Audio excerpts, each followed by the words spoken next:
time had remained at the mouth of the harbor, to advance. The galley accordingly came up, and Joanna and the princess were received by the whole army at the landing with loud acclamations. They were immediately conducted into the town, and there lodged splendidly in the best of Isaac's palaces. But the contest was not yet ended. The place to which Isaac had retreated was a city which he possessed in the interior of the island, called Nicosia. From this place he sent a messenger to Richard to propose another conference, with a view of attempting once more to agree upon some terms of peace. Richard agreed to this, and a place of meeting was appointed on a plain near Limassol, the port. King Isaac, accompanied by a suitable number of attendants, repaired to this place, and the conference was opened. Richard was mounted on a favorite Spanish charger, and was splendidly dressed in silk and gold. He assumed a very lofty bearing and demeanor toward his humbled enemy, and informed him in a very summary manner on what terms alone he was willing to make peace.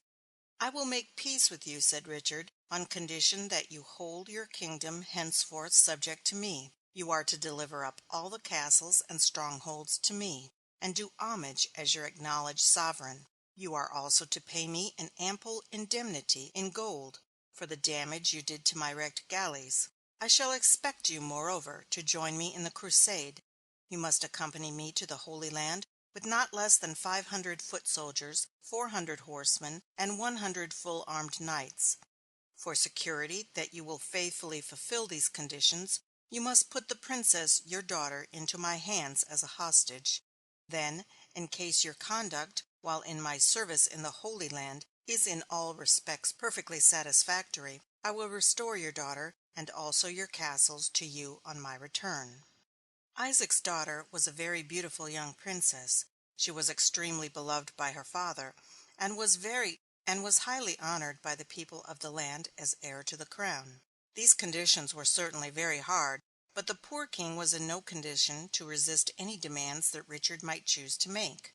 With much distress and anguish of mind, he pretended to agree to these terms, though he secretly resolved that he could not and would not submit to them. Richard suspected his sincerity, and, in utter violation of all honorable laws and usages of war, he made him a prisoner, and set guards over him to watch him, until the stipulations should be carried into effect. Isaac contrived to escape from his keepers in the night, and putting himself at the head of such troops as he could obtain, prepared for war, with the determination to resist to the last extremity.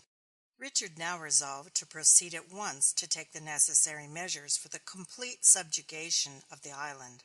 He organized a large body of land forces, and directed them to advance into the interior of the country, and put down all resistance. At the same time he placed himself at the head of his fleet, and sailing round the island, he took possession of all the towns and fortresses on the shore. He also seized every ship and every boat, large and small, that he could find, and thus entirely cut off from King Isaac all chance of escaping by sea. In the meantime, the unhappy monarch, with the few troops that still adhered to him, was driven from place to place, until at last he was completely hemmed in, and was compelled to fight or surrender. They fought. The result was what might have been expected. Richard was victorious. The capital, Limassol, fell into his hands, and the king and his daughter were taken prisoners. The princess was greatly terrified when she was brought into Richard's presence. She fell on her knees before him and cried, "My lord the king, have mercy upon me." Richard put forth his hand to lift her up, and then sent her to Berengaria. "I give her to you," said he, "for an attendant and companion." The king was almost heartbroken at having his daughter taken away from him. He threw himself at Richard's feet and begged him, with the most earnest entreaty, to restore him his child. Richard paid no heed to this request, but ordered Isaac to be taken away. Soon after this he sent him across the sea to Tripoli, in Syria, and there shut him up in the dungeon of a castle, a hopeless prisoner. The unhappy captive was secured in his dungeon by chains, but, in honor of his rank, the chains, by Richard's directions, were made of silver overlaid with gold. The poor king pined in this place of confinement for 4 years, and then died. As soon as Isaac had gone, and things had become somewhat settled, Richard found himself undisputed master of Cyprus, and he resolved to annex the island to his own dominions. "And now," said he to himself, "it will be a good time for me to be married."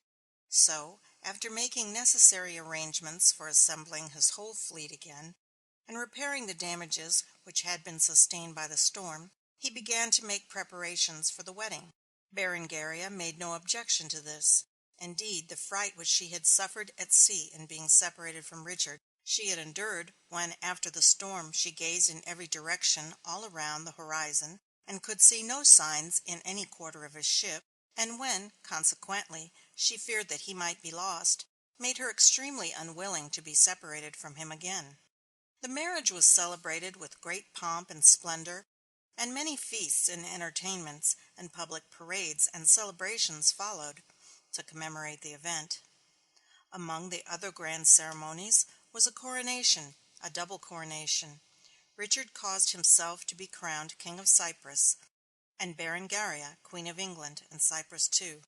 The dress in which Richard appeared on these occasions is minutely described. He wore a rose-colored satin tunic, which was fastened by a jeweled belt about his waist. Over this was a mantle of striped silver tissue, brocaded with silver half-moons. He wore an elegant and very costly sword, too. The blade was of Damascus steel, the hilt was of gold, and the scabbard was of silver, richly engraved in scales. On his head he wore a scarlet bonnet, brocaded in gold, with figures of animals. He bore in his hand what was called a truncheon, which was sort of a scepter, very splendidly covered and adorned. He had an elegant horse, a Spanish charger, and whenever he went this horse was led before him, with the bits and stirrups and all the metallic mountings of the saddle and bridle in gold. The crupper was adorned with two golden lions, figured with their paws raised in the act of striking each other. Richard obtained another horse in Cyprus among the spoils that he acquired there, and which afterward became his favorite. His name was Fauvel, though in some of the old annals he is called Faunel. This horse acquired great fame by the strength and courage, and also the great sagacity, that he displayed in the various battles that he was engaged in with his master. Indeed, at last, he became quite a historical character. Richard himself was a tall and well-formed man, and altogether a very fine-looking man, and in this costume, with his yellow curls and bright complexion, he appeared, they said, a perfect model of military and manly grace. There is a representation of Berengaria extant, which is supposed to show her as she appeared at this time. Her hair is parted in the middle in front, and hangs down in long tresses behind. It is covered with a veil, open on each side, like a Spanish mantilla. The veil is fastened to her head by a royal diadem, resplendent with gold and gems, and is surmounted with a fleur-de-lis, with so much foliage added to it, as to give it the appearance of a double crown, in allusion to her being the queen of both Cyprus and of England. The whole time occupied by these transactions in Cyprus was only about a month, and now, since everything had been finished to his satisfaction, Richard began to think once more of prosecuting his voyage. End of Chapter 10. Recording by Alana Jordan in St. Louis, Missouri.